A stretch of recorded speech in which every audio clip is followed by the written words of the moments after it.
The Radio Wammo Breakfast. Talking politics with Russell Norman. Co-leader of the Green Party this morning. Good morning, Russell. Good morning, Wammo.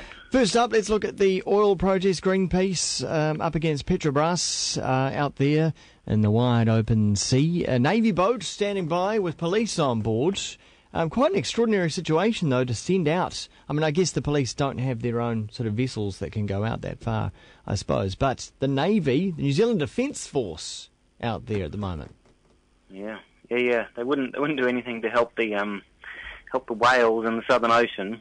The government didn't want to send down any kind of naval vessel to keep an eye on things down there, but they're very happy to rush off to the defence of a foreign multinational that wants to drill holes in deep water. Well, the Japanese whalers. To plug. Here's the difference: the Japanese whalers didn't pay the protection racket to the New Zealand government, did they? Yeah, that's right. But the oil company has. Yeah, that's right. Now, John Key says they're out there doing legally stuff. They're able to do it because we allow them to do it. Yeah, well, he's got a point. It's true. This crazy government has decided that even though with all the resources in the world, BP and the US government couldn't plug a hole in deep water in the Gulf of Mexico for months and months, that somehow miraculously the New Zealand government has the technology that no one else has, and that makes it safe. What is the harm, though, of finding out what's there? Well, there's two things. The first is that once you find out what's there, if you find out there's oil there, you're going to dig it. So it's not like there's any real separation between looking for oil and drilling oil. I mean, it's the same thing. And secondly, actually as part of this program, they're drilling anyway. They're drilling one well. So it only takes one well to go wrong. Mm. It's interesting, though, hearing from the iwi of the region. They are, of course, concerned about their fishing grounds, their traditional fishing places. But they're also saying that if they had a really good meeting with Petrobras, probably they wouldn't be part of this protest action, part of this coalition at the moment. So really, their beef seems to be different to what Greenpeace's is.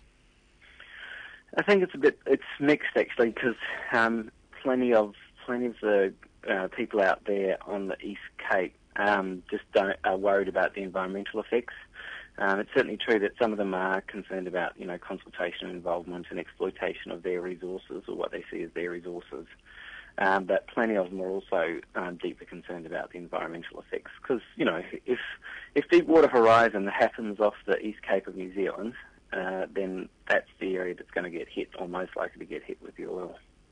Now, Russell, you and I know, right, that there's a few risks here. There's the environmental risk from oil leaking out or something like that. But then there's also the releasing of carbon dioxide into the air, greenhouse gases. That if they do end up drilling and we end up digging up this oil, that the extra carbon dioxide into the air, and that's a major problem as well. But which one do you sort of tackle? Which one is going to gain the more traction with New Zealanders on this one? Probably the environmental risk. I mean, I think it's a more immediate one. People have just had a very clear demonstration of it over in the Gulf of Mexico. So, I don't know. I think that probably is the most clear and potent risk. I mean, for me, it also relates to the broader strategy. What is the economic strategy of New Zealand? And, this became clear in the government's energy strategy that, really it boils down to exploitation of resources is really all this government can think of. Mm. It's what we did. It's what we always done. We caught the whales and we boiled them up, and then we cut down the kauri trees, and then we cut down all the forests and flogged them off, and then when they were all gone, we dug up the kauri gum, and all the rest of it. Really, this government, that's all they're capable of thinking of. And it's interesting. I was thinking about that this morning, and the fact that each generation seems to be unaware of that effect, that they have on the environment, and it's only the future generation that actually gets to look back and say, oh, I wish we hadn't cut down those trees, wish we hadn't have dug up that stuff. And so John Key probably actually feels like he's just doing stuff that's good for the economy, and then it's going to be okay. Yeah, I mean, I think the history of economic development in New Zealand has been one of turning natural capital into current consumption. So we've consumed our natural capital piece by piece by piece, and used that, to live on. And this government, I think in a way you're right. They're continuing the frontier mentality. We're just going to find the latest bit of natural capital and we're going to cut it up or mine it or whatever and flog it off and we're going to live off that. I mean, it's not exactly a long-term survival strategy, but hey, it'll get you through to the next election. Yeah, that's right. Now, talking about election stuff, a lot of people are looking at what the government is doing with the earthquake recovery bill and, of course, judging their performance on that. You have broken, or the Greens have broken ranks and gone away from the national consensus around everything to do with the earthquake and decided not to support this bill. Yeah, I mean, we think the people of Christchurch should be the main decision makers around how Christchurch recovers from the earthquake, not Jerry Brownlee. So what the bill does is it basically gives unlimited powers to Jerry Brownlee, and he's allowed to break any law in the country at any time for the purposes of earthquake recovery, which is a pretty broad purpose. And we just think, that's not how we want to go about it. We think the people of Christchurch should lead the rebuild, and we don't particularly like the idea of Jerry Brownlee being able to do whatever he pleases whenever he likes. Doesn't one part of you think, well, give him enough rope and he'll hang himself? Sure, but I also, part of me thinks, we've had for a long time tried to establish a system of rule of law, so that, the government can't just do whatever it likes whenever it likes, that they're limited by the laws. And here we are proposing a bill which says that Jerry can basically make the law. So whatever Jerry does in the purposes of earthquake recovery will be lawful. That's what this law says. Yeah. So it's it's just completely, the Henry VIII clause, where whatever he says goes. Well, that's the law. He says, one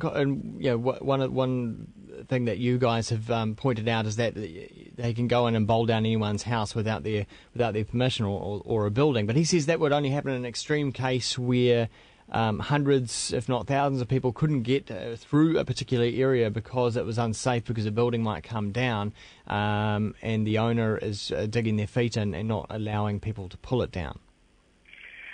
Well, if we got an extraordinary situation where, Jerry needed to change the law all of a sudden in order to do something, then we would be very happy to consider putting Parliament into urgency to allow that law change to happen. We'd consider that. But, this bill that he's trying to get through goes for the next 5 years and means that he can make literally whatever he does in earthquake recovery is lawful. And I just think, well, if he has to break a certain law in order to do it, well, let him come back to the Parliament. Do we even need this law? Do our current laws not deal with every single possible situation that will come up? It's hard to say. I mean, if this piece of law that they're trying to get through had have said, we want to be able to change the rules in these circumstances around these pieces of law, then, it would be more defensible. Or if the review panel had had a retired High Court judge on it or whatever and was able to turn down Jerry's latest whim to make law, because it said it was unreasonable. If there was some kind of checks and balances or limitations put on it, but there really aren't. I mean, there is a review panel, but it only has advisory powers and the minister appoints it.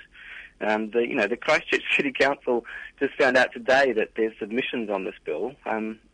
Supposedly they're going to be deeply involved in this process. I think not. So this is Jerry's King bill. All right. And if you want Jerry Brownlee, if you think the aesthetic abilities of Jerry Brownlee is how you want to redesign your entire city, then yeah, sure, it's a great bill. But I'm not convinced. The guy went around and said, we've got to get rid of all these old dungers. He was referring to Christchurch's heritage at the time. Ye old dungers. The old dungers at Arts Centre. What an old dunger. Jerry will fix that one. Take it out. Put in a car park. Yeah. What about a motorway I think a motorway through the middle of Christchurch. Now, that's something that this government could really relate to. Straight down Castle Street, I reckon. I think. Or, a High Street. Actually, I've always thought, I think Jerry should be sold the idea of turning High Street into a 4-lane motorway. I'm sure he'd be interested in that. A crisscross of roads. Russell Norman, thanks for joining us. We'll talk to you in 2 weeks, yeah? Okay. Russell Norman, co-leader of